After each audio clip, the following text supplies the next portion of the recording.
There's a great story that Jesus tells in the New Testament, and he's a master of paradox. But in this particular story, he says there was a very rich man who had a lot of property and a lot of servants, and he had a steward who was in charge of all his property. And he needed to go on a journey for a few years, so he put the steward in charge of his property. And he comes back and he finds out that the steward has been embezzling his property. So he calls the guy and he says, I hear that you've been embezzling my funds. I need to see the books. Give me an account of your stewardship. So this guy thinks, holy God, what am I going to do now? I'm too old to work. I'm too embarrassed to beg. I know what I'm going to do. So he calls on his master's debtors in. He says to one guy, how much do you owe my master? He says, 100 bushels of wheat. He gives, here's your bill, change it to 80 bushels. How much do you owe my master? He has 15 gallons of wine. Here's your bill, make it 10. So when he got fired, he was going to go out and say, I need a bakshishi, I cut your bill in half or whatever. And then Jesus says a very strange thing. He says, the masters praised the unjust steward insofar as he had acted wisely, because the children of this generation are wiser to their kind than the children of light.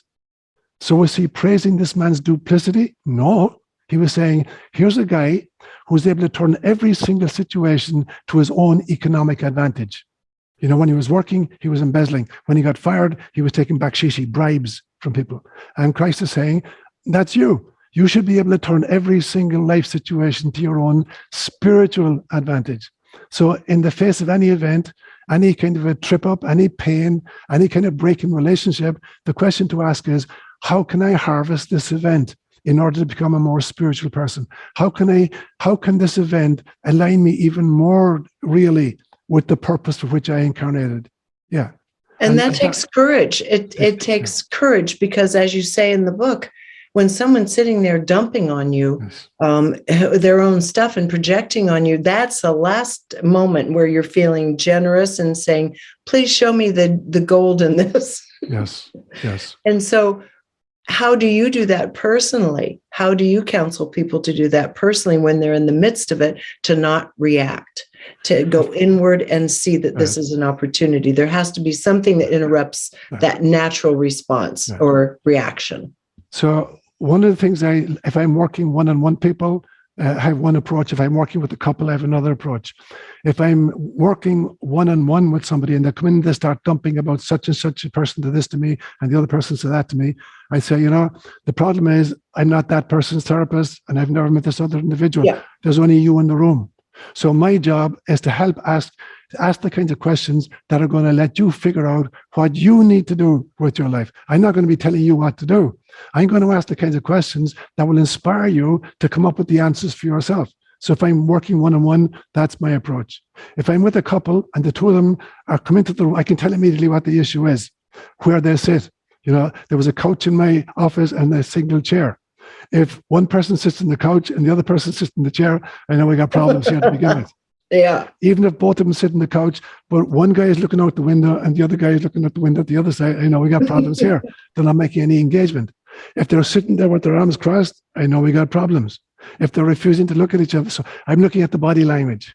And the first thing I say to them is, I don't want to hear what your partner's issue is. For the next 5 minutes, I want you to tell me, what are you bringing to this relationship which is of value? And what are you bringing to this relationship which is problematic? Because you have your own personal history. I don't want you to tell me what your partner is doing wrong. I want you to tell me, what are you contributing positively to this relationship and what issues are you bringing from your own history? And then the other person, what are you contributing to this relationship by way of your gifts? And what are you bringing by way of your darkness? And now I want you to repeat what you heard the other person say. Don't accuse them. Say, oh, okay, so I heard my partner say this, and she's taking responsibility for X, Y, and Z. Or I heard my partner say that, and he's taking responsibility for A, B, and C. And I said, right. In your case, what you need to work on is A, B, and C, not her X, Y, and Z. And what you need to be working is your X, Y, Z, not his A, B, C. So go home now and figure out, what are you bringing to the relationship that needs to change? So that's my approach. I don't want to be, I don't want to be working with people who are not in the room, right. Joining with you and agreeing, oh, you're a victim, so I'm going to take your side. What a terrible person the other person is. There's no value in that. I can't change the other person. And you can't. The only thing you can do is you have the right and the ability and the responsibility to grow yourself.